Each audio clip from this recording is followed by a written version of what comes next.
The smell hit me before my eyes could confirm it. Sharp, chemical, wrong in a room that had only ever smelled like lavender sachets and old cedar. My hand found the light switch, and there it was, draped over my bed the way I'd left it the night before. My dress, the one I'd saved for 8 months to buy, the one I was going to wear to watch my only son get married in 14 hours. Except now it wasn't ivory. It was streaked in patches of yellow-white, the fabric already curling stiff in places, ruined beyond anything a dry cleaner could fix. I didn't scream. I want you to understand that. I stood in that doorway and I didn't make a single sound, because some part of me, the part that's buried things for 61 years, already knew who'd done it, and knew that screaming wouldn't change what was sitting on that bed. My name is Brielle Santon, and until that Friday night, I believed I understood exactly where I stood in my son's life. I picked up my phone before I picked up the dress. My hands weren't shaking, which surprised me. I called Sylvester, expecting him to be as sick over this as I was, expecting outrage, expecting him to say he'd fix it, expecting anything other than what I got. "Ma, it's late," he said, and I could hear Kayla's voice somewhere behind him, muffled, asking who was calling. "Someone came into my apartment tonight, Sylvester. My dress, the one for tomorrow, it's destroyed. Bleach, I think. All over it." Silence. Then, "Careful. The way you'd talk to someone you were trying not to upset further." "Ma, are you sure it wasn't already like that? You've had that dress a while." I stood there holding the phone, feeling something in my chest go very quiet and very cold. 8 months of saving, every fitting, every compliment from the seamstress, and my son's first instinct was to ask if I was misremembering my own closet. "I bought it in March, Sylvester. I tried it on for you in this apartment. You told me I looked beautiful." Another pause, longer this time. When he spoke again, his voice had dropped into something flatter, more tired. "Look, I don't know what happened, but whatever it is, please, Ma, don't make a scene tomorrow. Please. It's one day. Can we just get through it?" If you're watching this right now, tell me in the comments what time it is, where you are, because I want to know how many of you are sitting up late like I was, holding a phone that just told you exactly where you rank. I didn't cry. I remember that clearly, because I kept waiting for the tears, and they didn't come. What came instead was stillness, the kind that settles over you right before you make a decision you won't take back. "Don't make a scene," he'd said, as if my grief was the inconvenience, as if the woman who'd done this to me hours before his wedding was somehow less of a problem than my reaction to it. I hung up without saying goodbye. I laid the dress out flat on the bed, smoothed what was left of it with my palm, the way you'd smooth a shroud, and I sat down in the chair across from it. 14 hours until the ceremony. 14 hours until my son married a woman who'd walked into my home uninvited and destroyed the one thing I'd chosen for myself in that entire wedding. I already knew, sitting there in the dark, that I would not be putting on another dress in its place. I would not be standing in that church tomorrow pretending nothing had happened. I wasn't going. The knock came at 11 that morning, and for one foolish second I thought it might be Sylvester, come to his senses, come to tell me the wedding was off until this was made right. It wasn't. It was my neighbor, Miss Odetta, holding her phone out like it was something hot.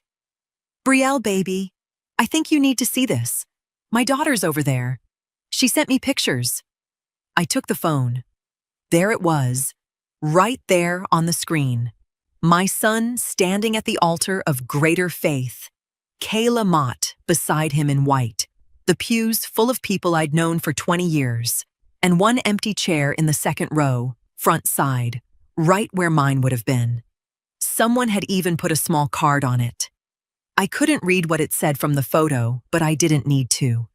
I already knew the shape of my own absence. I stood there a moment longer than I meant to, looking at that chair.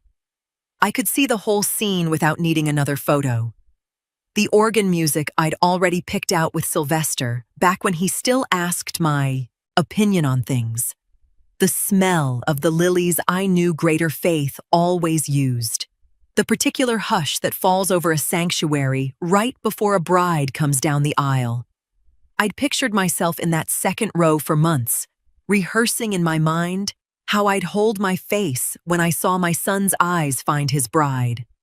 Instead, I was standing in my own hallway in a housecoat, looking at an empty chair through a stranger's camera lens. Kayla Mott became Kayla Mott Santon at 11:14 that morning, according to the timestamp on Miss Odetta's phone.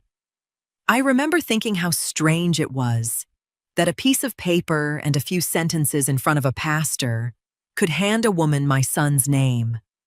The same name my husband gave me 31 years ago, while she still had bleach residue, for all I knew, underneath her manicure. I thanked Miss Odetta and closed my door gently. I did not slam it. I want that understood. I have never been a woman who slams doors, and I wasn't about to become one over a girl who thought destroying a dress was the same as destroying me. I went back to my bedroom, where the dress still lay across the bed exactly as I'd left it, and I picked my own phone back up. I opened the text again, the one that had come in 9 hours before the bleach, though I hadn't understood its weight until after. "We don't want you on our big day. Don't you get it?" Reading it now, in daylight, after the ceremony had already happened without me, it read differently than it had at midnight. At midnight, it had felt like cruelty. In the daylight, it read like a signed confession. A woman announcing her intentions in writing hours before carrying them out. Whoever taught Kayla to fight, they never taught her to fight quietly. I sat on the edge of my bed, the ruined dress inches from my hand, and I noticed something in myself that unsettled me more than the photo had. I wasn't crying. I'd expected to be crying by now, curled up somewhere, calling my sister, needing someone to hold me together. Instead, I felt strangely still, the way the air gets still right before Detroit gets its worst weather. That quiet that isn't peace, it's pressure building somewhere you can't see yet. Sylvester hadn't called. Not before the ceremony, not after. My own son got married 4 miles from where I sat, and never once picked up a phone to ask if I was even alive, let alone whether I was coming. I found myself listening for my own phone anyway, some old habit of a mother's ear still waiting on a ring that wasn't coming. "Don't make a scene," he'd told me, as if silence was the only acceptable grief, as if not attending was itself a kind of violence, when the actual violence had happened in my own bedroom the night before. I looked at the text one more time. Don't you get it? No, I thought. I didn't get it. Not yet, not fully, but I intended to. I picked up my phone again, and this time I wasn't calling my son, and I wasn't calling my sister either. I was calling a lawyer. The officer who took my report had kind eyes and a notepad he barely needed, because I'd already written everything down myself before he arrived. Times, the text message, even the name of the seamstress who could confirm what I'd paid for the dress. He looked up at me halfway through and said, "Ma'am, most people who call us the day after something like this can barely talk straight. You've got this whole thing organized like a case file." "I've had a long night to think," I said, and left it at that. I filed the report before noon, the same day my son had married a woman who'd stood in my bedroom with a bottle of bleach less than 24 hours earlier. The officer confirmed what I already suspected. That the dollar value of what was destroyed would matter. That there were thresholds. That this wasn't going to be treated as some petty squabble between family. He didn't promise me anything. He just told me a detective would likely follow up, and that the report itself would be on record starting that afternoon. By 2 o'clock, I was sitting across from Marguerite Doyle, an attorney a woman from my church had used years back for a property dispute. Her office smelled like coffee and old paper, and she listened to the whole story without interrupting once, which I appreciated more than I let on. "I want to be honest with you," she said once I'd finished. "A dress, even an expensive one, doesn't usually get you into serious civil territory on its own. Replacement cost is replacement cost. But what you're describing isn't just property damage. What else would you call it? Possibly deliberate emotional harm. She didn't just destroy an object, Mrs. Santon. She made a calculated choice to keep you from your son's wedding, on the night before it happened, in a way that could be argued as designed to cause you distress beyond the cost of the dress itself. That could support its own claim. Intentional infliction of emotional distress, the law calls it. It requires conduct that's extreme and deliberate, not just careless. I'd want to build the record carefully before I could tell you how strong that claim really is. But if we can support it and add it to the property damage claim, we may be looking at more than small claims court. I felt something shift in my chest. Not quite relief. Not quite anything I had a name for. What does that mean, practically? It could mean real civil court. It could mean we're able to request documentation, records, communications, discovery, they call it. Nothing's guaranteed at this stage, but if the claim holds, this doesn't get handled in an afternoon with no lawyers in the room. She paused, studying me. Is that what you want to pursue? Because once we file this formally, there's no quiet way to undo it. I didn't come here for quiet, I said. She nodded slowly, made a note, and then looked back up at me with the kind of steadiness that told me she'd done this 100 times and had never once seen it go the way people expected. There's one more thing worth understanding, sitting across from me right now. Depending on how the prosecutor eventually values that dress, and going by what you've told me about the price, the receipts, the timing, this could end up being more than a civil matter for the person who did this. Meaning? Meaning at that dollar amount, willful and malicious destruction of property can cross into felony territory in this state. I want to be careful not to promise you an outcome. That decision sits with the prosecutor, not with me. But it's a real possibility, and I didn't want you walking in without knowing it. I sat very still in that chair, hands folded in my lap, and said nothing for a long moment. Somewhere behind my ribs, something I hadn't let myself feel yet. Not fear, not grief. Something colder and more patient, settled into place. "Then let's begin," I said. 2 days after the wedding, at 9:15 in the morning, a Detroit police detective knocked on the door of the apartment Sylvester and Kayla now shared. I found out later that those 2 days hadn't been empty ones on the department's end.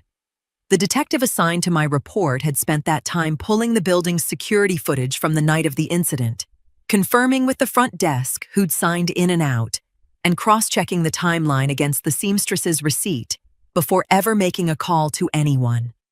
By the time he knocked on that door, he wasn't guessing. He had a reason to be standing there. I wasn't there to see it. I didn't need to be. My son gave me the whole scene himself, less than an hour later, in a voice I'd never heard him use with me before. "Ma," he said. The second I picked up, no greeting first. "A detective just left our apartment, asking Kayla questions. Said they pulled footage from your building. About some report." "That's right," I said. The silence on his end lasted long enough that I could hear Kayla somewhere behind him, her voice pitched high and fast, asking him something I couldn't make out. When Sylvester came back, his tone had shifted from confused to something sharper. "You filed a police report? On my wife?" "I filed a police report on the person who broke into my apartment and destroyed a $3,000 dress the night before your wedding," I said. "I didn't file it on a title, Sylvester. I filed it on an act." "She's my wife now, Ma. Do you understand what you're doing? A detective, at our door, in front of our neighbors." Did the detective say anything untrue?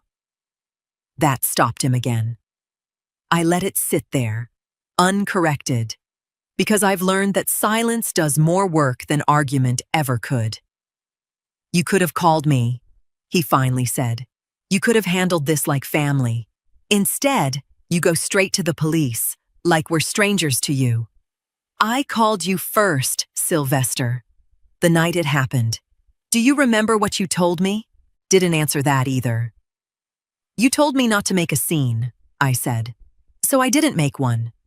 I made a phone call to an officer instead, and I told him exactly what happened, calmly. The same way I'm talking to you right now. There was no scene, baby. There was a report." "How could you do that?" His voice cracked on it, somewhere between anger and disbelief, like I'd betrayed him instead of the other way around. 2 days after my wedding? And this is what you're doing?" I felt something in my chest that I hadn't expected. Not rage, not the ache I'd been carrying since Friday night. Something lighter than that, and colder. I laughed. Not loud, not for show. Just a short, quiet laugh that came up out of me before I could stop it.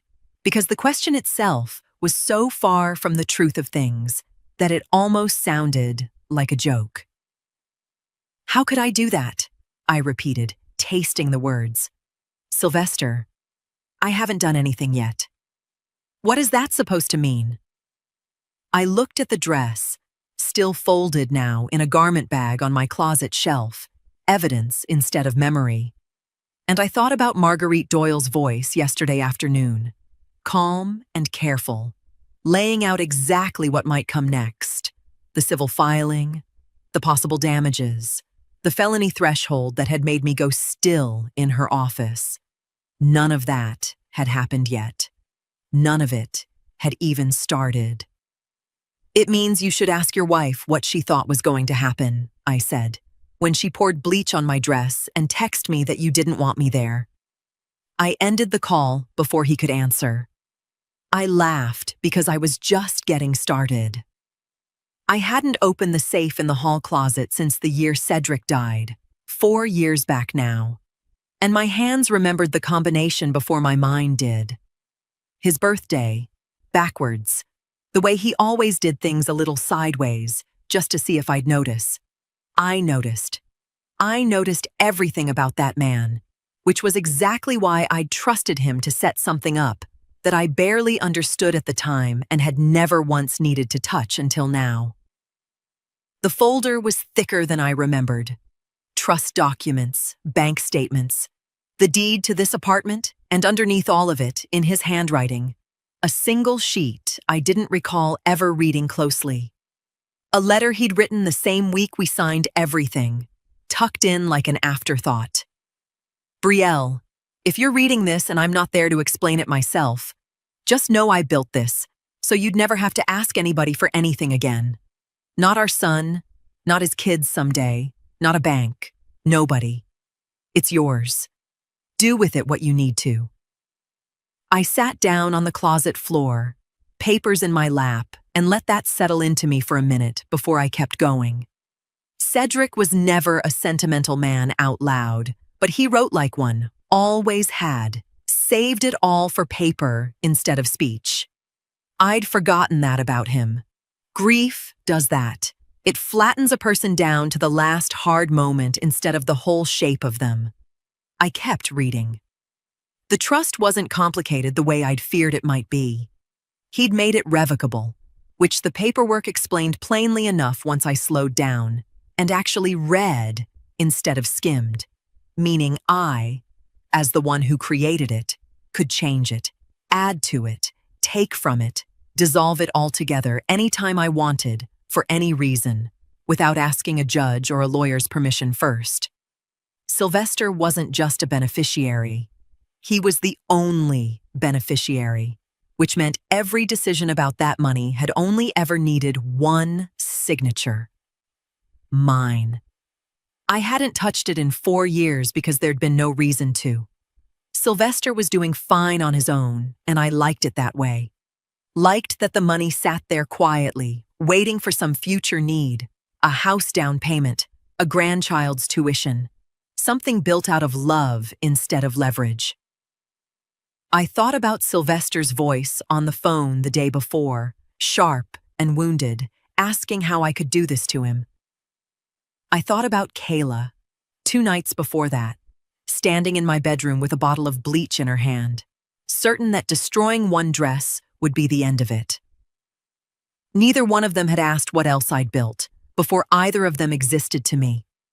I turned to the page near the back, the one outlining amendment procedures, and read it twice to be sure I understood it the way I thought I did.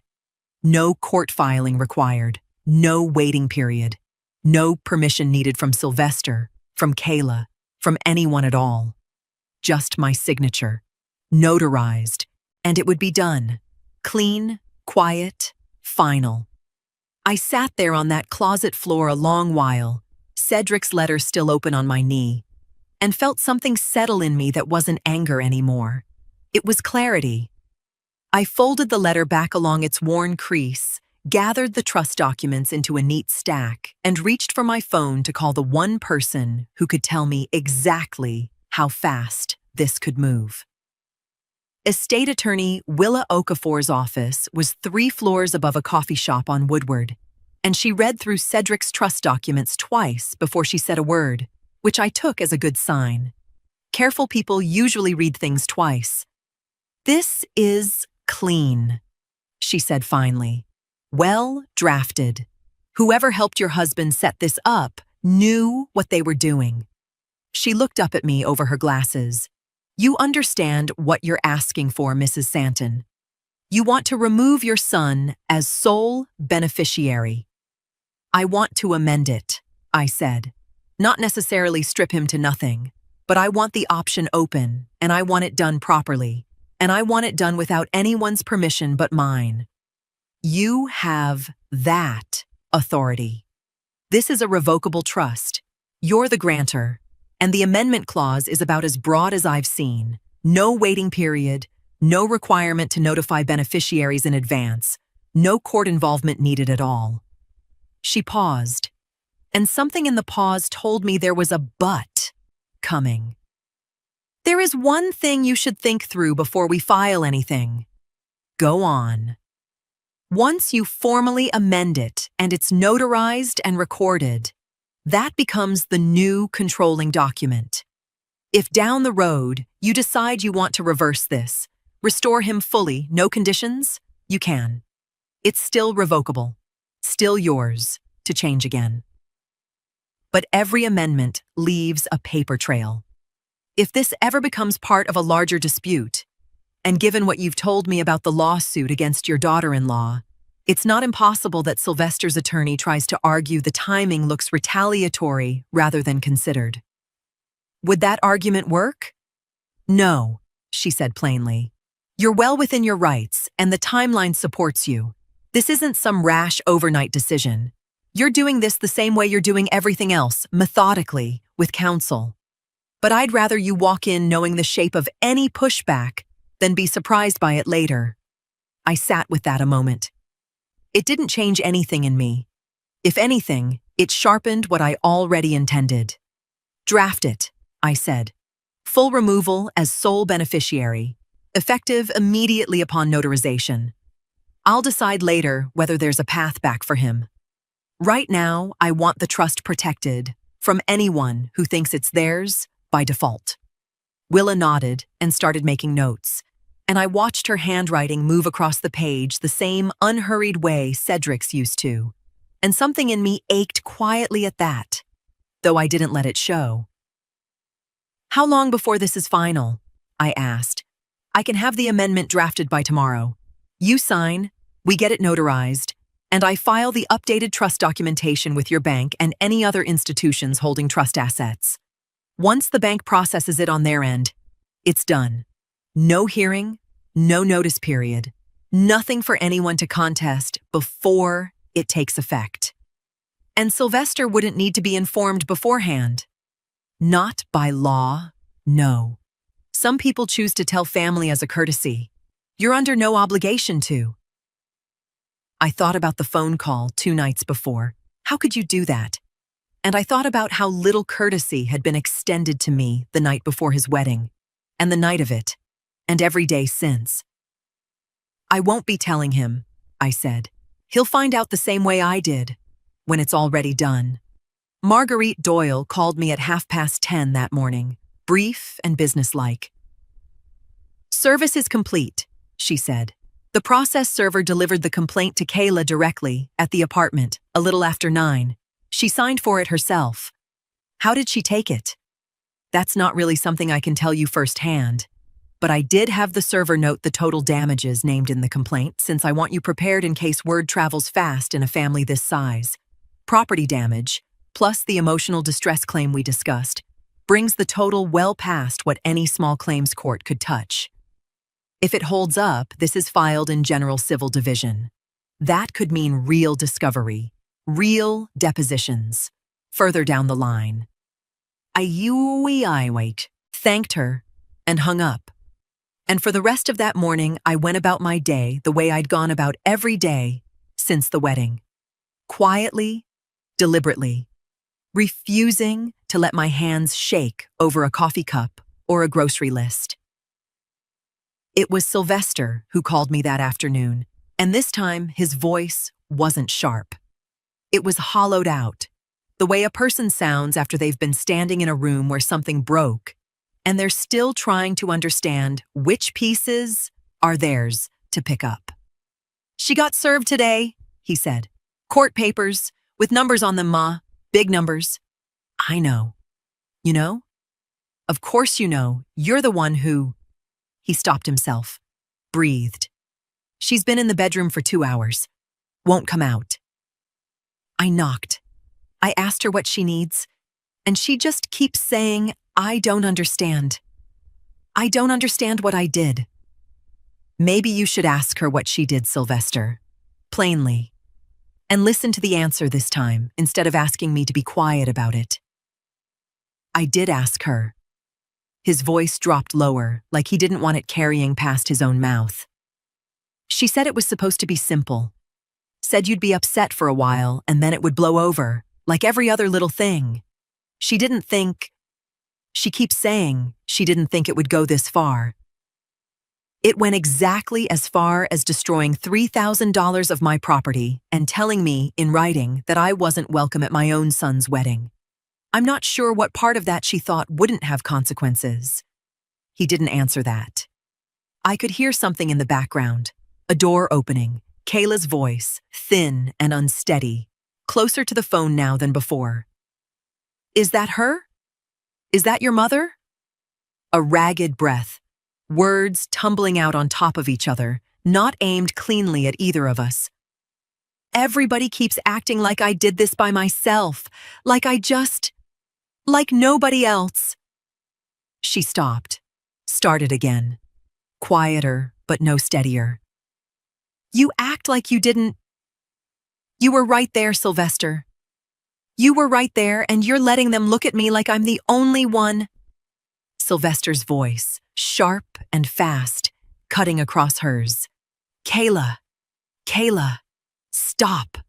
Not like this. The line went dead a second later. Whether he hung up or dropped the phone in the scramble, I couldn't say. I sat there holding my own phone in the quiet of my kitchen, turning her half-finished sentence over in my mind. You were right there. Not a confession. Not even a full sentence. Just enough to leave a question sitting where an answer should have been. I set the phone down slowly on the counter, and for the first time since that Friday night, I felt the ground shift under something I thought I already understood completely. I want to tell you something before I go further, because I promised myself when I started telling this story that I wouldn't dress anything up to make myself look wiser than I was in the moment. What I'm about to tell you, I didn't know the day it happened. I only learned it weeks later, once the messages surfaced in Discovery. In Sylvester's own words, time-stamped and impossible to argue with. But it belongs here, in the timeline, because this is when it happened. 3 weeks before the wedding, long before I ever smelled bleach in my own bedroom. I should mention something first, something I hadn't thought twice about until much later. Only 3 people in this world had ever had a key to my apartment. I kept one, of course. My sister kept a spare, 2 states away, more habit than necessity. And Sylvester kept the third in his own kitchen drawer, the one I'd given him years back for emergencies. A burst pipe, a lost key of my own. The ordinary reasons a mother hands her son away into her home. I never once considered that drawer a risk.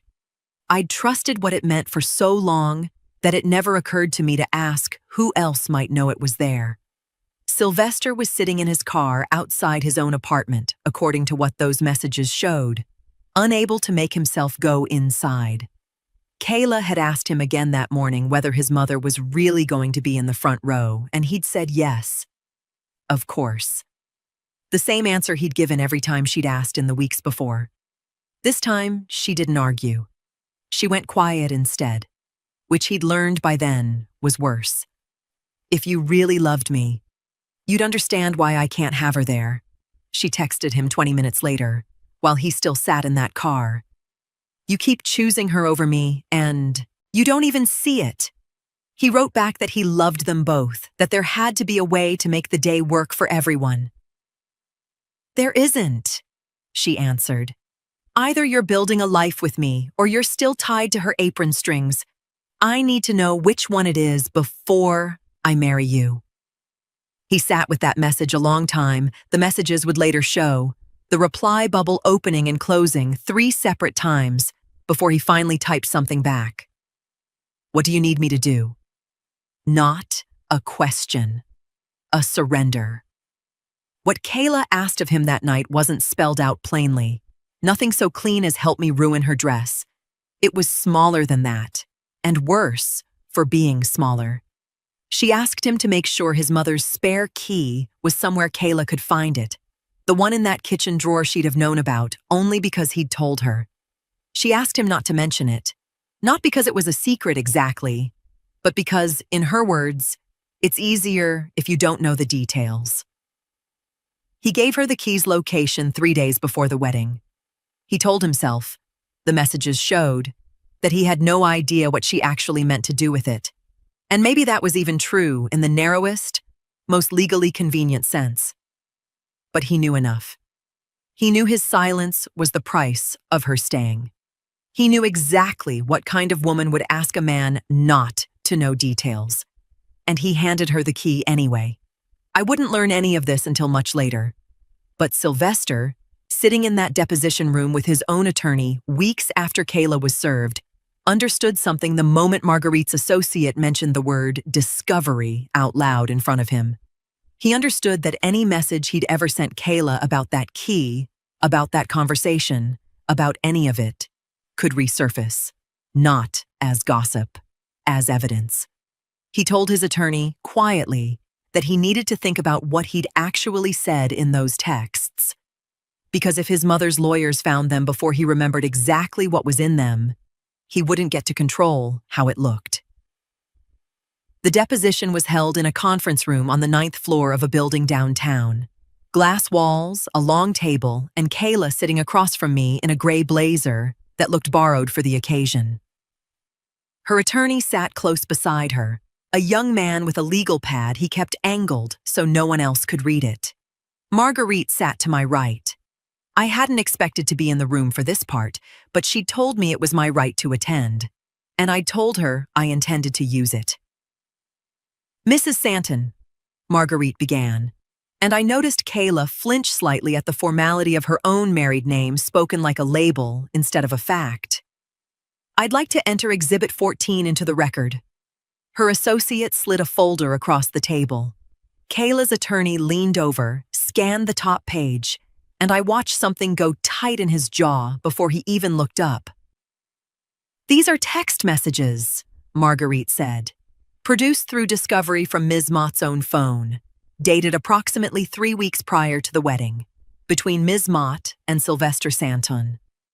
Our request for production covered exactly this kind of communication, and her counsel didn't contest turning them over." Kayla's attorney spoke before she could. "My client will not be answering questions regarding the content of these messages at this time." "Understood," Marguerite said, unbothered. "The documents can speak for themselves." She read them aloud anyway, slow and even, the way you'd read something into a courtroom record rather than a conversation. "If you really loved me, you'd understand why I can't have her there. Either you're building a life with me, or you're still tied to her apron strings. What do you need me to do?" "I need her spare key." "It's easier if you don't know the details." I sat perfectly still while she read. "I want to be honest with you about what that stillness cost me, because from the outside, I imagine I looked composed, maybe even unbothered, the same way I'd looked in that officer's living room, the same way I'd looked in Willa's office signing away my son's inheritance. But inside, something was working its way loose that had nothing to do with Kayla at all. "What do you need me to do?" Those weren't Kayla's words. Those were his. During the short recess that followed, I asked Marguerite plainly whether any of this touched Sylvester legally, beyond the shame of it. She was honest with me. The messages show he gave up the keys, location.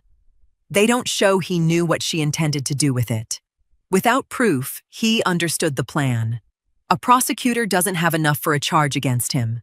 That's a decision for you to make separately if you ever wanted to push it. I told her I didn't.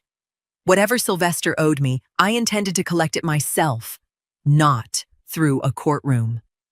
Kayla sat with her hands folded on the table, saying nothing, exactly as her attorney had clearly instructed her. And for the first time since this whole thing began, I understood that her silence wasn't confidence. It was strategy.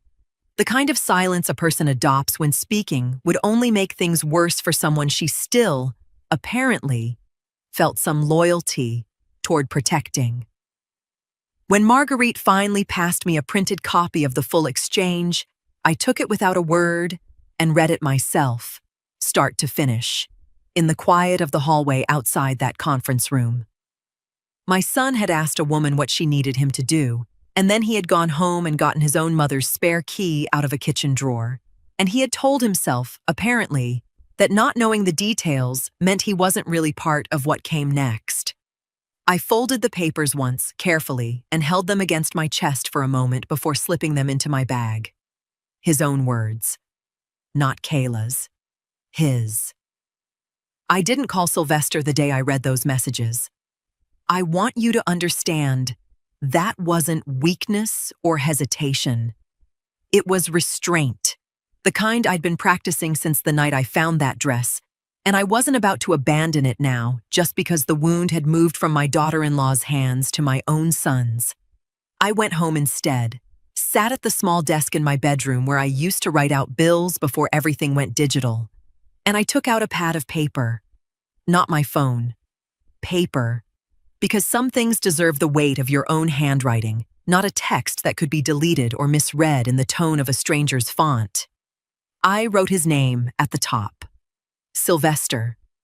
Then I sat there a long while, pen resting on the page, thinking about a boy who used to run to me with skinned knees, who used to tell me everything before he told anyone else, who had grown into a man capable of handing over my spare key and telling himself that not asking questions made him innocent.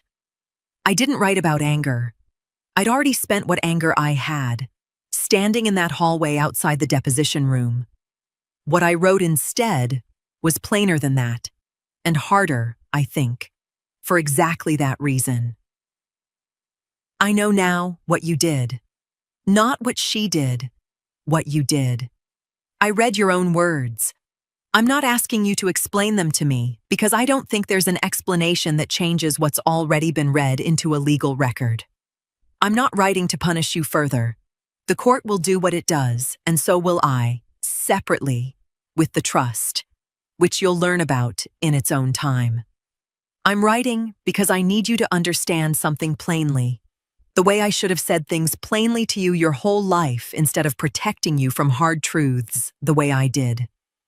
If there is ever a relationship between us again, it will not be built on you apologizing and me simply accepting it, the way I've done every time you've disappointed me and called it a misunderstanding. It will be built on time, on what you do, not what you say, on whether you become a man who tells the truth before he's caught, not after. I'm not asking you to earn my love back. You have that regardless, whether either of us likes it or not. You're my son, and that doesn't undo itself. But you will have to earn my trust back. Slowly, deliberately, the same way trust is supposed to be earned by anyone. And I will not pretend that process has already happened just because it would be easier for both of us if it had. I read it over twice, folded it once, and placed it in an envelope I addressed in my own hand rather than typing anything that could be forwarded, screenshotted, argued over out of context. I didn't mail it that night. I sat with it on my kitchen counter instead, letting myself feel the full weight of what I'd written before I let it leave my hands. Because once I sent it, there would be no soft version of this conversation left to have. By morning, I knew I would send it exactly as written. Odessa Vance showed up at my door on a Thursday evening without calling first, which she only ever did when something had reached her through the church grapevine faster than I'd gotten around to telling her myself. "Your cousin Pauletta called me," she said, before I'd even gotten the door all the way open. "Said you sent Sylvester some kind of letter. Said he showed up at his aunt's crying about it." She stepped past me into the living room like she owned it, the way she'd been doing since we were both 26 years old, and she'd decided we were going to be friends, whether I liked it or not. "So, you want to tell me your version? Or you want me to keep hearing it secondhand from people who weren't in the room?" "It wasn't a performance, Odessa. It was a letter. Private." Private letters don't usually end with grown men crying in front of their aunties. She sat down on my couch without being asked, which was also nothing new. "Sit down, Brielle. You've been standing up straight through this whole thing for 2 months now. Sit down for 5 minutes with somebody who isn't billing you by the hour." I sat. "Tell me the truth," she said. "Not the composed version you've been giving everybody else. The real one." So I told her. About the trust amendment, about the deposition, about reading my own son's words on a subpoenaed page, and understanding for the first time that the betrayal hadn't started with Kayla at all. It had started with him, quietly, weeks before any of it reached me. Odessa listened without interrupting, which for her was its own kind of miracle, and when I finished, she sat back and shook her head slowly. "You know what I keep thinking about," she said. "Cedric used to say you were the most patient woman he ever met, and the most dangerous, and that most people never figured out those were the same thing in you until it was too late for them to do anything about it. I don't feel dangerous, Odessa. I feel tired. Tired people don't file felony reports and rewrite trust documents in the same week, baby. Tired people go to bed." She reached over and took my hand, which she almost never did, being a woman who showed love mostly through pointed opinions rather than softness. "I'm not telling you you're wrong for any of it. That girl destroyed something that mattered to you, and your son helped her do it. You've got every right to make both of them feel the weight of that. But nothing, actually. I was going to say something wise, and I decided against it. She almost smiled. I will say this much, though. You've been so busy making sure the law does right by you, I don't know if you've sat still long enough to ask yourself what you actually want out the other side of all this. The lawsuits, I understand. The trust, I understand. But Sylvester's not a legal matter, Brielle. He's your son. And one day, all this paperwork is going to be finished, and he's still going to be standing there. She let go of my hand and looked at me steady, the way she'd been looking at me since we were young enough not to know better than to say hard things to each other. So tell me, she said. What do you want from Sylvester, really? I agreed to meet Sylvester because Odessa's question sat with me for 3 days and wouldn't leave, and because I realized somewhere in those 3 days that I did know the answer. I just never said it out loud to the one person who needed to hear it. We met at a diner on the east side, neutral ground. Neither his apartment nor mine. He was already there when I arrived, hands wrapped around a coffee cup he wasn't drinking, looking thinner than I remembered, though it had only been a matter of weeks. Thank you for coming, he said. And I noted that he didn't reach for a hug, which told me he understood, at least, that we weren't there yet. I got your letter, he said, once I'd sat down. I've read it more times than I probably should admit. And I don't have a defense, Ma. I keep trying to find one, trying to tell myself I didn't know exactly what she'd do with that key. But I knew enough. I knew asking me not to know the details meant something was wrong, and I gave it to her anyway, because I was scared of losing her. He looked up at me, and his eyes were wet, though he didn't let it go further than that. I chose her comfort over your safety. That's the truth of it. Plain as you'd want it. I let that sit a moment before I answered, because I'd promised myself I wouldn't rush past hearing it just to get to what I needed to say next. The trust isn't coming back to you, Sylvester. Not the way it was. I want you to hear that plainly. From me, not from a bank statement. Your father built that so you'd never have to depend on anyone. I'm not undoing his intention out of spite. I'm protecting it, because right now I don't trust you with it, and pretending otherwise would dishonor what he actually meant it for. He nodded slowly, jaw tight, but he didn't argue. But that's the money, I said.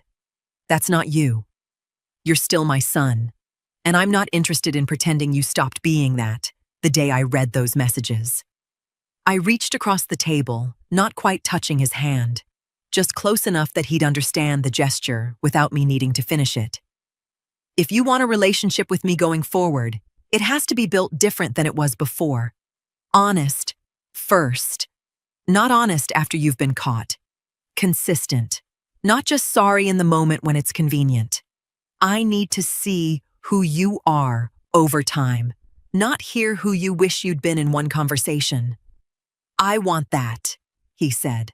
I don't know how long it takes to earn something like that back, but I want to try. Then we start now. Slowly. We sat a while longer, talking about smaller things, safer things. And when I finally rose to leave, he walked me toward the door of the diner. Through the window, in the parking lot, I saw Kayla's car idling near the entrance. She must have driven him and waited, unwilling to come inside. As Sylvester held the door for me, her window was cracked, and I heard just enough of her voice, tight and rising, to know she'd caught some piece of what had passed between us at that table. So that's it? She said, to no one in particular, or maybe to herself. He picks her, and I get nothing? I didn't answer her. I hadn't been invited into that conversation, and some things aren't mine to fix. Nearly a year after that Friday night, the case finally reached its end, in a Wayne County courtroom that smelled like every courthouse smells. Old carpet, cold coffee, and the particular silence of people waiting for something they can't control. The felony charge had moved slower than the civil suit, the way Marguerite told me it would.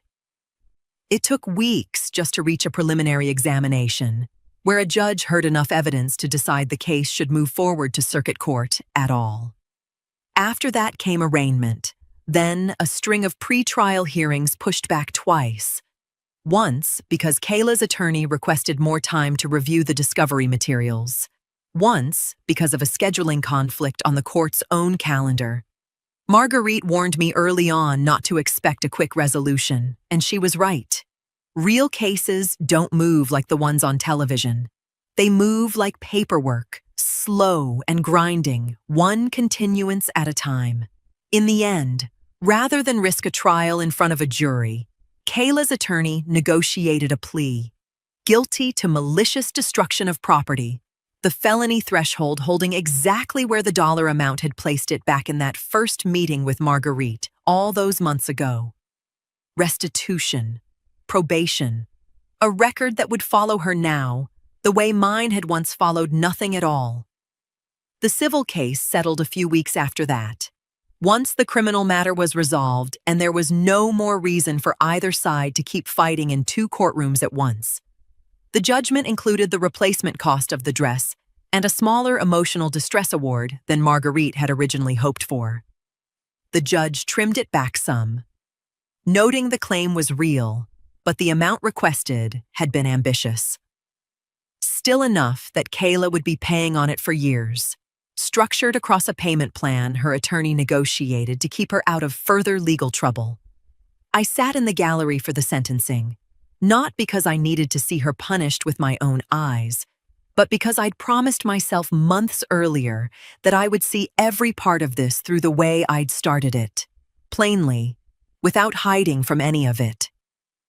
Kayla stood at that table in a blazer that looked like the same one from her deposition, and when the judge read the terms of her sentence, she didn't look back at the gallery once. I don't think she could have found me even if she'd tried. I wasn't the only person in that room by then who mattered to her more than the paperwork. Sylvester sat 2 rows ahead of me, alone, not beside her. I noticed that before anything else, the empty space where a husband usually sits beside his wife during something like this, and how loudly that absence spoke without either of them saying a word. Afterward, in the hallway outside the courtroom, I watched them from a distance while I waited for Marguerite to finish some final paperwork. Kayla stood near the elevator, phone in hand, and Sylvester stood several feet away, hands in his pockets, neither of them speaking, neither of them quite looking at the other. When the elevator arrived, she stepped in without waiting to see if he'd follow. He didn't. He stood there a moment longer, watching the doors close, and then he turned and saw me watching him from across the hallway. Neither of us moved toward the other right away. "She's staying with her sister for a while," he said finally, when he'd crossed the distance between us. "We're not... I don't know what we are right now, Ma." I didn't offer him comfort I didn't feel yet. I'd learned that much these past months. "That's between you and her," I said. "I can't fix what either of you broke." He nodded, and for the first time since this whole thing started, I saw something in his face that looked less like guilt and more like the beginning of understanding exactly what he'd cost himself. 6 weeks after that courthouse hallway, Sylvester called me on a Sunday afternoon, and for the first time since all of this began, his voice didn't carry any urgency in it at all. No crisis pulling him toward the phone. Just him. "I'm not calling about anything," he said, which struck me as its own small thing worth noticing. "I just wanted to hear your voice. Is that all right?" "That's all right," I said. He told me, without my asking, that the divorce filing had gone through the week before, uncontested, quiet, nothing like the noise that had led up to it. He told me he was renting a smaller place near Eastern Market, that he'd started seeing a counselor on his own, not because a judge or a lawyer told him to, but because he'd sat with himself long enough after that hallway to understand he didn't like most of what he found there. "I'm not telling you this so you'll feel sorry for me," he said. "I know I don't get to ask for that. I'm telling you because you said you needed to see who I am over time, not hear who I wished I'd been. I figured the only way to do that was to actually let you see it, instead of just saying the right words again and hoping they landed different this time. I sat with that a moment, turning it over the way I turn most things over these days, before I answer. That's the first thing you've said to me in months that didn't sound like an apology, I said. It sounds like a decision instead. I'm trying to make it one. A pause, and then quieter. I know I don't get everything back. I understood that the day you told me, at the diner. I'm not calling to ask for the trust, or to argue about any of that. I miss my mother. Plainly. That's all this is. I thought about Odessa's voice from weeks ago, asking me what I wanted from him, really. And I thought about how long it had taken me to have an honest answer for that question, even privately. I didn't want him punished forever. I wanted him different. Those were not the same wish, and I'd spent long enough confusing them in the months before. I'm not ready to go back to Sunday dinners like nothing happened, I told him. I don't know if I ever will be, and I won't pretend otherwise just to make this easier on either of us. I'm not asking for that. I know. But I'll have coffee with you. Once. Just us. Someplace quiet. No history between us at the table except what we choose to put there ourselves. I paused, making sure he heard the rest of it plainly. That's not me saying we're fixed, Sylvester. That's me saying I'm willing to find out, slowly, whether we can be something honest instead of something comfortable. That's more than I expected, he said, and I could hear something in his voice loosen, just slightly, like a held breath finally let go. Don't mistake it for more than it is, I said. It's a beginning. Nothing's been decided past that. We agreed on Thursday, a diner near his new apartment this time instead of neutral ground.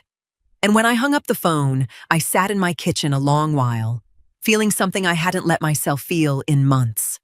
Not forgiveness yet.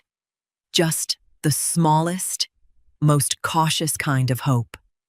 Thursday came, and I sat across from my son at that diner near his new apartment, watching him stir sugar into coffee he hadn't drunk yet.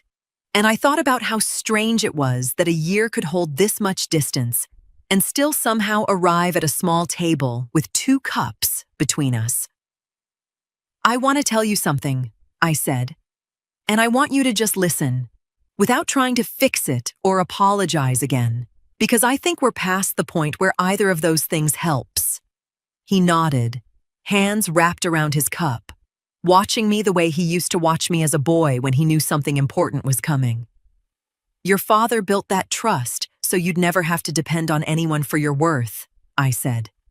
I took it back because I needed you to understand that love and money aren't the same thing, no matter how much easier it would be if they were.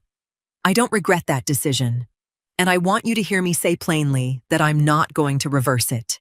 Not this year, maybe not ever. That's not punishment. That's just true. I know, he said. I stopped waiting for that a while ago. Good, because what I do have to give you isn't sitting in a bank account. It's this. I gestured, small, between us. The table, the coffee, the 2 of us sitting there without lawyers or courtrooms or wedding dresses between us for the first time in over a year. This is what's actually mine to rebuild. Slowly. However long it takes. He was quiet a moment, and when he spoke again, his voice had steadied into something I hadn't heard from him in a long while. Not pleading, not defensive, just honest. I used to think love meant not losing people, he said. Choosing Kayla's comfort over standing up for you. I told myself that was loyalty. I understand now it was just fear wearing loyalty's clothes. He looked at me directly. I don't expect you to trust me the way you used to. I don't think I've earned that yet. But I wanted you to know I finally understand the difference between the two. I felt something settle in me then, quiet and whole, that had nothing to do with courtrooms or trust documents or anything I'd fought for these past months. It wasn't the satisfaction of having won something. It was simpler than that. The relief of watching a person you love finally tell you the truth without being cornered into it first. "That's the first time," I said. "You've said something to me that sounded like the man your father raised you to be, instead of the man who was afraid of losing his wife. I want to keep being that man. Slowly, like you said." "Then we'll find out together whether you can," I said. "One Thursday at a time." We sat there a while longer, not solving anything else, not needing to. Outside, Detroit moved past the window the way it always had. Ordinary, unhurried, entirely unaware of everything it had witnessed inside 3 courtrooms and 1 ruined dress this past year. I didn't need vindication anymore. I'd already found something steadier than that, sitting across a diner table from the only piece of Cedric I had left, learning, both of us, how to build something honest out of what remained.